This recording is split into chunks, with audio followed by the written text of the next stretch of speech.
যেটা কখনো এই উপজেলায় হয়নি, যে বদদশায় হয়নি, সেটা কিন্তু আমরা করে দেখাবো আমাদের প্রিয় নেতার সাথে পরামর্শ করে, সেটা কিন্তু করবো আমরা। তিনি আসলে অনুষ্ঠানই চান, এগুলোই চান, মানুষের সাথে থাকতে চান, এলাকার উন্নয়ন করতে চান, সংস্কার করতে চান, মানুষকে ক্রীড়ামুখী করতে চান তিনি। কারণ তিনি একটি স্লোগান আছে, তার একটি স্লোগান, প্রিয় দর্শক, নিঃসালামের একটি স্লোগান অবশ্যই আপনারা লিখে নেবেন, যে সুস্থ দেহ সুস্থ মন গড়ে তোলো ক্রীড়াঙ্গন। সুস্থ দেহ সুস্থ মন সাবিনা, ওরা কিন্তু চূড়ান্ত হয়েছে, পুরস্কার পাবেন। দর্শক, আপনি জানেন খেলার প্রান্ত আপনাদের জন্য এই সুন্দর বিনোদনের ব্যবস্থা করা হয়ে থাকে। অনেক জায়গায় আমরা বলেছি ক্ষুধার জন্য আসলে কোনো জাতি মারা যায় না মানিক ভাই। আমি আপনাদের পায়ে হাতে অনুরোধ করতে চাই, এই সন্তানরা যারা খেলছে, এরা আপনাদের মেয়ের মতো, এরা আপনাদের কেউ কেউ বোনের মতো, কেউ আপনার সন্তান বা নাতি সমতুল্য। দয়া করে খেলা শেষ মাঠের ভিতরে যাবেন না। মাসুম ভাই, বুড়ো তো হবেন না, বুড়ো তো জীবনে হবেন না।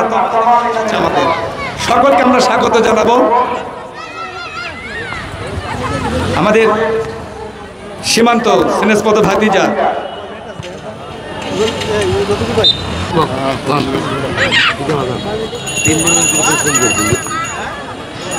পরিকল্পনা এক সপ্তাহ আগে, কিন্তু 3 দিন যাবত পরিশ্রম করে চলেছেন এই মাঠের সাথে।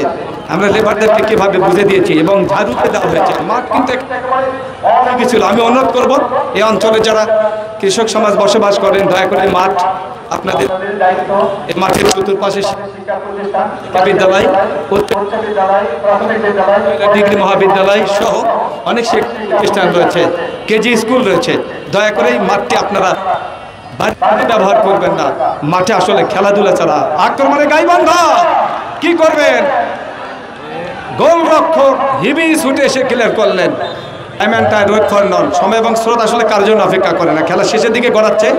তো ছেলে বাবার কাছে একটা চিঠি লিখেছিল, সজল ভাই চিঠিতে লিখেছিল যে টাকা নাই টাকা চাই, ইতি আব্দুল হাই। সামনে পরীক্ষার সময় ছিল খুব কম। পরে বাবা যখন চিঠিটি পেলেন, বাবা তার ছেলের চিঠির উত্তর লিখতেছিল এইভাবে, সীমান্ত, বাবা তার ছেলের চিঠির উত্তর লিখতেছিল এইভাবে, যে টাকার বড় অভাব করে দেশ মাপ, ইতি তোর বাপ।